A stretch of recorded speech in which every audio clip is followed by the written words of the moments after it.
My name's Denise Foster. I'm 28, and until one dinner shattered my illusions, I thought I understood my own family. We sat around the dining table in our grand Atlanta home, the kind that practically whispered old wealth. But I wasn't there to fit in or play by their rules. My world revolved around my startup, a tech vision I believed could change lives. To them, though, it was nothing but a foolish obsession I should have abandoned long ago. Dressed in jeans and a simple sweater, I looked out of place beside their polished luxury and self-satisfied grins. The room felt heavy, the quiet broken only by the faint clatter of silverware. Then my mother leaned closer, her tone sharp enough to slice through the air. "Denise, we're done rescuing you," she said flatly. "We're not your bank anymore." My father gave a stiff nod, his gaze distant and cold, as if I were some failed investment. My sister's laugh followed, light, cruel, and meant to sting, as she reminded me I'd never reach her level. They thought they were humbling me, showing me my place, but I stayed calm, my phone buzzing quietly in my pocket with a message that would soon rewrite everything they thought they knew. They couldn't guess what was coming, nor that I now held the leverage over all they treasured. If you think their arrogance lasted, stay with me. This story is about to turn their smirks into silence, and if you're curious how I twisted their words back on them, make sure to hit subscribe and tap the bell, because what comes next will leave you stunned. Just as the first appetizers arrived, my mother's voice dropped to a chill. "Denise, that little tech fantasy of yours is a waste of time," she said, cutting through the soft clink of crystal and glass. Her gaze cut straight through me, filled with the kind of disappointment that made it seem like my ambition to build a startup was a personal offense. Mom leaned back, the light from the chandelier catching the diamonds at her neck as she sighed. "You're almost 30. When will you finally grow up and get a real job?" she asked, each word laced with frustration.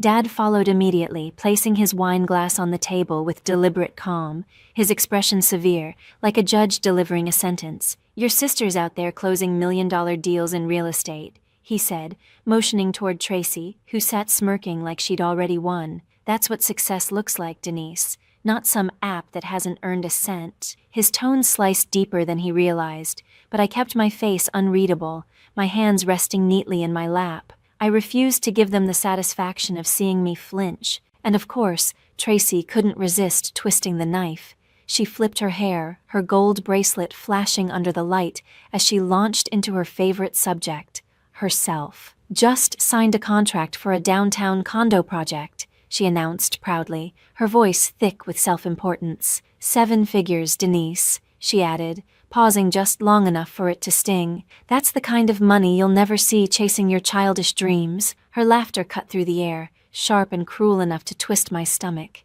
"Still living off our leftovers, huh? Always begging for help." Mom gave a stiff nod, her lips pressed into a thin line. "We've gone too easy on you," she said, folding her napkin with slow precision. "Tracy's right, you can't depend on us forever." The words landed like blows, but I stayed still. I'd heard the same chorus every holiday, every so-called family dinner, a script they never tired of performing. To them, I was the weak one, the embarrassment who didn't fit their picture-perfect high society image. Dad leaned in, his tone firm but self-righteous. "It's time you stood on your own, Denise.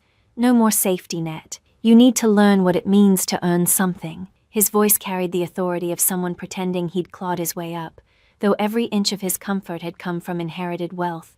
The house, the cars, even the wine in his glass. I felt the hypocrisy like a cold wind, but said nothing, letting their words wash over me. Tracy wasn't done. She took a slow sip of wine, amusement flickering in her eyes. "Maybe follow my example," she said smoothly. "Get your real estate license, start small, actually contribute to this family." Her tone dripped with condescension. "You're not built for this startup fantasy. It's embarrassing, honestly." My jaw tightened as my hands gripped the chair. I'd grown used to their judgment, but tonight, every insult dug deeper. Each one a reminder of how little they believed in me. They saw me as a burden, a dreamer destined to fail. But I wasn't there to defend myself or seek validation. My phone in my pocket felt heavier than ever, a quiet symbol of what they couldn't yet imagine. They thought their wealth gave them control over my future. that their money and opinions shaped the limits of my life. The dining room pulsed with their smug confidence, Mom's sharp looks, Dad's patronizing tone, Tracy's gleeful cruelty. They believed they'd won. I let them talk. Every word was another shovel of dirt on their own grave. When the time came to toast, glasses clinking in arrogant unity, my phone vibrated. I glanced down and froze for a heartbeat at the name flashing on the screen, Margaret Lee, Trust Fund Manager. Her message was short but devastating. Approve monthly allowances for Edward, Nancy, and Tracy Foster, $20,000 each. Sliding the phone back into my pocket, I felt calm settle over me. The balance of power had just shifted.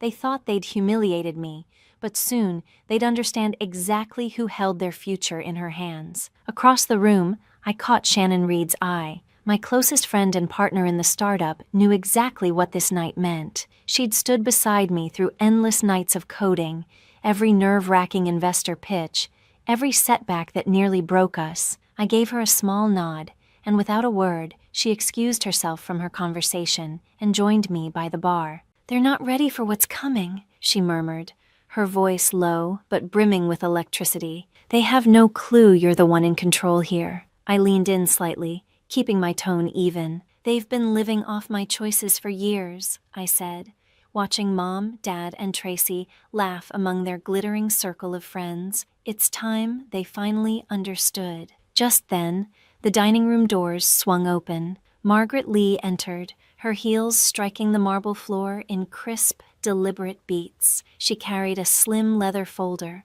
her expression composed, yet charged with purpose, as if she'd come to deliver a reckoning.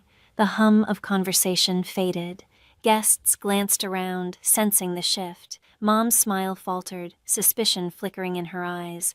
Dad set his wine glass down, his posture stiffening. Tracy stopped mid-sentence, her gaze darting to the newcomer. "Miss Foster," Margaret began, her clear, firm voice cutting through the air, "I need your authorization for the trust fund disbursements." She opened the folder, revealing neatly arranged documents stamped with the family trust seal. Every head in the room turned toward me, confusion rippling like a current. Dad broke the silence with a harsh laugh. "This is ridiculous," he scoffed. "Denise, managing the trust, she's a dreamer chasing a failing app." Mom's voice rose, brittle and strained. "There must be a mistake, Margaret.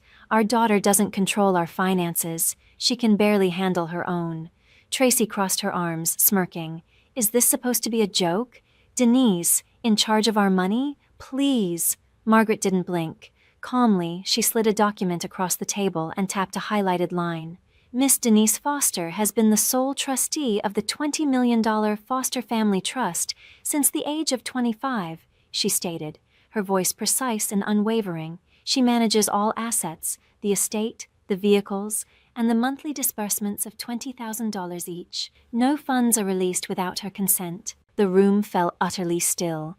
Dad's complexion drained of color, his authority collapsing in an instant. Mom's hand flew to her necklace as if to steady herself. Tracy's smirk dissolved, her wine glass trembling between her fingers. Margaret closed the folder, gave me a brief nod, and turned toward the exit. "I'll await your decision, Miss Foster," she said, her heels striking the floor as she left the stunned silence behind. I rose from my chair, my voice cool and unwavering, cutting through the heavy air like a blade. "For the past 3 years, every cent you've spent has passed through me," I said evenly, meeting each of their stunned faces. "Your luxury cars, those endless vacations, Tracy's condo ventures, all of it depended on my approval. You thought you were in charge, but the truth is, I always was." Their perfectly curated world was beginning to crack, and I was only at the beginning. Dessert plates clinked softly as my phone vibrated again. I pulled it out, ignoring the awkward chatter that tried to fill the silence. A new message appeared on the screen, from Paul Carter, the bank manager overseeing the trust. "Confirm. Hold on all Foster family allowances." My pulse stayed calm as I hovered over the reply, knowing exactly what came next. After years of being their scapegoat, it was time they learned what their condescension cost. I stepped a few feet away from the table, my voice low but resolute as I spoke into the phone. "Put a hold on everything. I said. No disbursements for Edward, Nancy, or Tracy Foster, effective immediately. Paul's reply came crisp and efficient. Understood, Miss Foster. Consider it done. I ended the call, slipped the phone back into my pocket, and returned to my seat, my expression unreadable. Tracy noticed first. She frowned, staring at her phone, her manicured fingers moving rapidly across the screen. "What is this?" she muttered, her voice rising with each tap. My cards declined. She tried again, her cheeks flushing as the same error message flashed. "This can't be right. I used it this morning." Her eyes flicked toward me, suspicion dawning, but I calmly lifted my glass and took a slow sip of water. Dad's fork stopped midair, his brows drawing together. "Tracy, what's going on?" he asked sharply. She shoved the phone toward him, her voice shaking. "My account's frozen, and the condo deal downtown is collapsing. They're saying the funds never cleared." Panic crept into her tone as she scrolled through a flood of messages from furious partners. Mom clutched her chest, her bracelet jangling as her composure faltered. "That has to be a mistake," she said quickly, though her eyes betrayed the fear spreading behind them. "Our accounts are stable. They've always been." She turned to Dad, her hand gripping his arm. "Edward, the house, the taxes, the mortgage, those are fine, right?" The question lingered in the tense air. I leaned back, my voice calm and measured. "The mansion belongs to the trust," I said, locking eyes with each of them, "and I control the trust. Without my authorization, there's no money for taxes, no payments, nothing." Dad's color drained. The confident patriarch facade cracked as uncertainty took its place. "That's absurd," he muttered, but the weakness in his voice said otherwise. "We don't need your permission to live our lives," Tracy burst out, her voice tight with panic. "You're bluffing. You can't just cut us off. We have our own money, our own business deals." But her hands trembled, fingers gripping her phone like it was her last safety line. Mom tried to step in, her tone cracking under strain. "Denise, please, be reasonable. We've always supported you. This is just a misunderstanding." The words rang hollow, empty echoes trying to mask years of dismissal and contempt. I only shook my head, my expression unreadable. "For 3 years," I said evenly, my voice slicing through the air. "I've signed every check that's kept your cars on the road, your vacations booked, your lifestyle intact. You thought you were in control? You never were." The truth hit like a physical blow. Excuses died on their lips. Tracy's phone buzzed again. She glanced down and gasped. Her largest client had just canceled their contract. The color drained from her face as her polished facade began to crumble. Dad tried to salvage what little dignity he could. "We don't need your charity," he barked, but the tension in his clenched fists told another story. "We've done perfectly fine without you." I arched an eyebrow, letting the silence drag. They could cling to denial all they wanted, but the truth was already settling in. Their wealth, their comfort, their entire sense of power existed because of me. Mom's eyes shimmered with tears, her calm exterior finally breaking. "Denise, you can't do this to us," she whispered, her voice barely holding together. But I didn't flinch. Their panic filled the room, raw and heavy, the air thick with fear. I felt nothing but the satisfaction of balance being restored. They had mocked me, belittled me, written me off as a failure,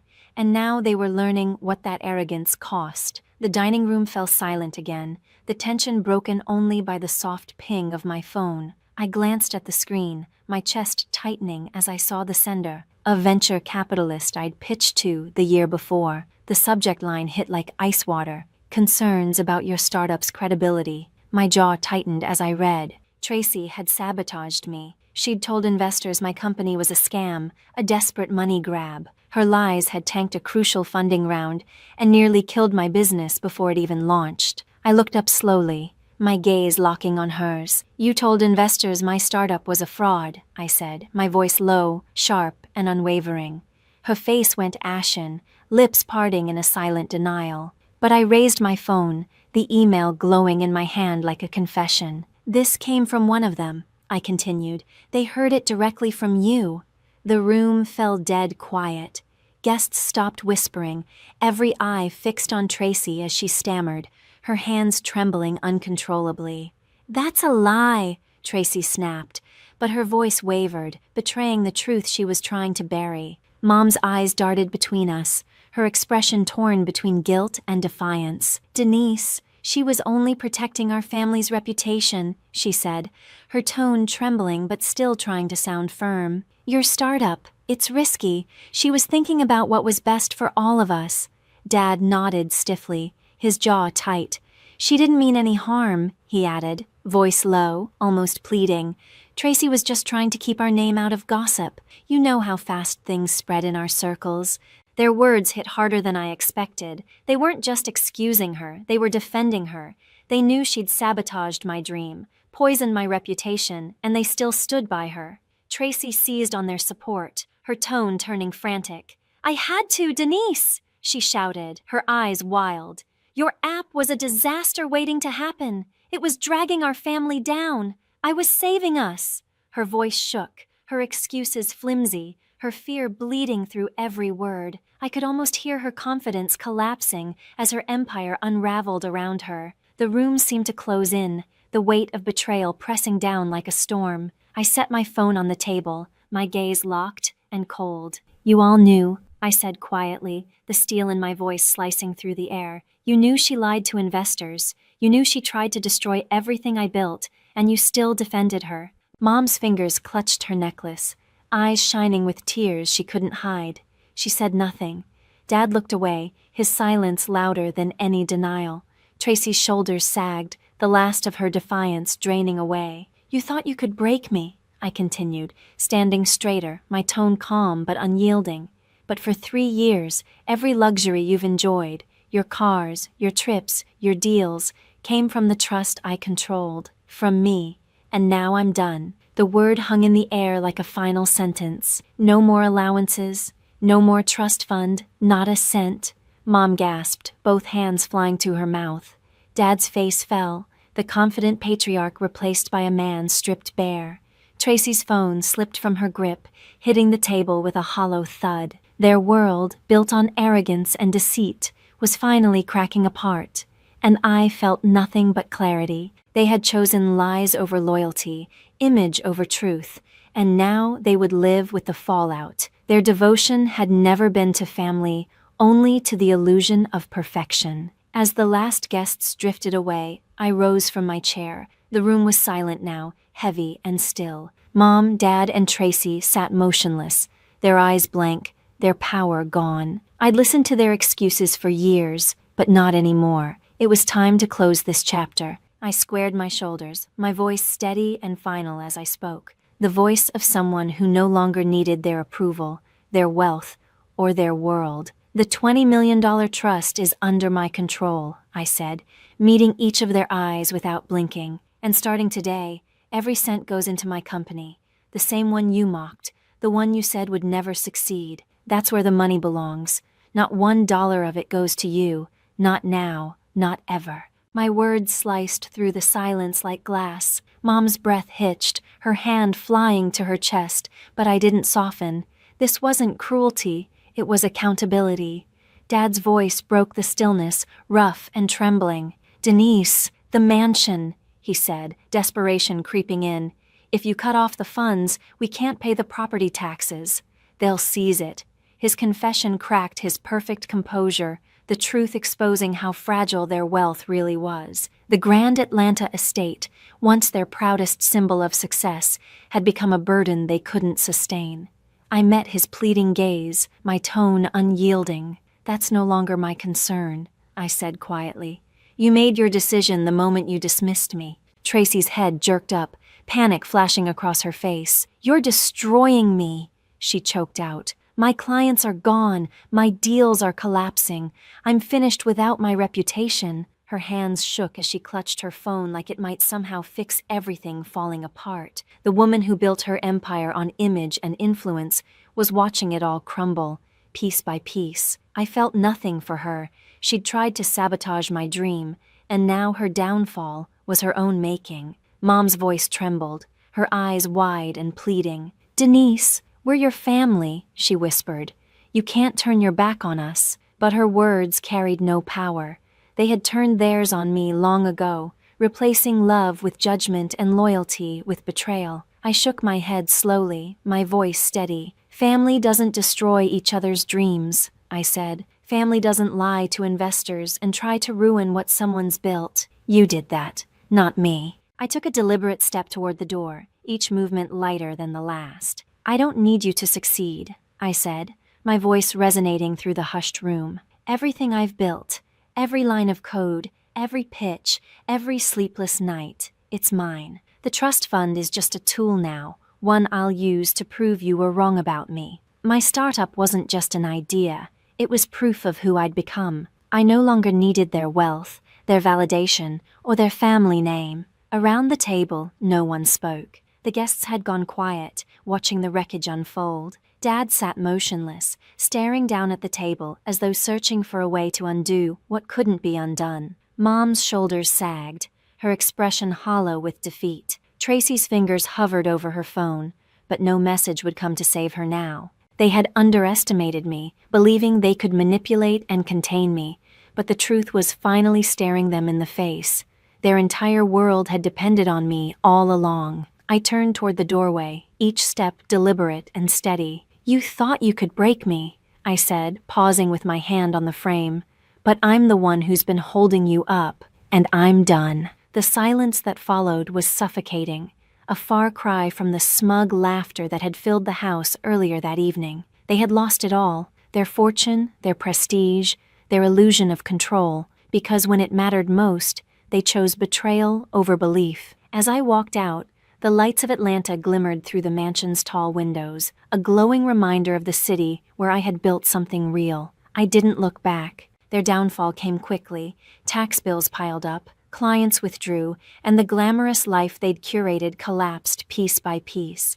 I was finally free, ready to create something larger than their narrow world, fueled by my own resilience and the trust I now commanded. 6 months later, I stood in my new office, overlooking that same skyline. The space buzzed with energy, monitors glowing, ideas flying, a team united by purpose. My company's logo shone proudly on the wall, a symbol of everything I'd fought for. What was once mocked as a foolish dream had grown into one of Atlanta's most promising tech ventures, praised in local publications as a disruptor in its field. The $20 million trust, once a safety net for my family's indulgence, had become the foundation of innovation, rebuilt through my labor, my risks, my vision.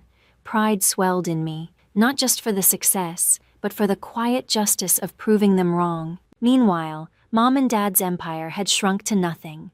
Without the trust's support, they lost their mansion to unpaid taxes, forced to sell it at a loss. They'd traded their marble halls and panoramic views for a small apartment far from the city center. Word reached me through mutual friends.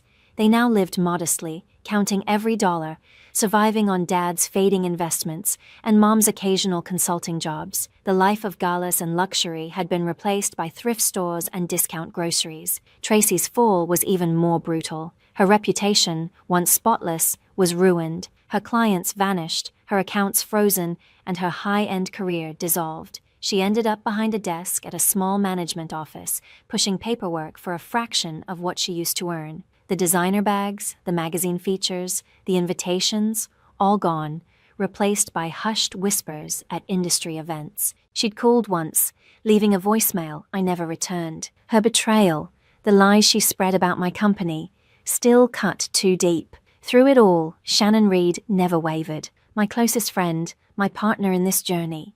She had been there through every late night, every failed pitch, every small victory. As we reviewed the latest growth charts, she smiled, her eyes bright with pride. "We did it, Denise," she said, warmth in her voice. "Not them, not the trust, just us." I smiled back, grateful, not just for the success, but for the people who truly believed. Our startup wasn't just staying afloat anymore. It was soaring. New investors were lining up.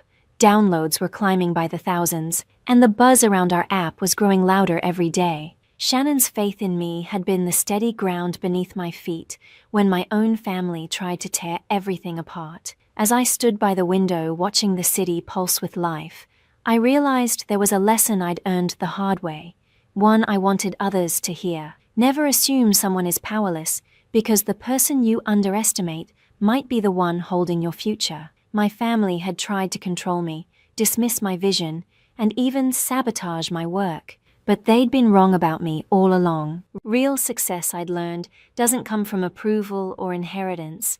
It comes from belief in yourself when no one else sees your worth. I'd built something real, not out of their wealth or their praise, but out of my own persistence, courage, and unshakable will. What happened to them wasn't revenge. It was consequence. Mom and Dad's pride, Tracy's deceit, they had created their own downfall. They'd called me naive, told me my dreams were foolish, but their doubts had become my fire. The trust fund they once leaned on had become the engine driving the future I was creating. I no longer needed their recognition to know I'd won. And to everyone who's followed this journey, thank you. Your support means everything to me, and I hope my story reminds you of your own strength. Never let anyone convince you that you're small. You have everything you need inside you to build something extraordinary. Tell me in the comments about a time you proved someone wrong, or a dream you're fighting for. And if this story moved you, don't forget to like, subscribe, and hit the notification bell. Here's to building our futures on our own terms, no matter who doubts us.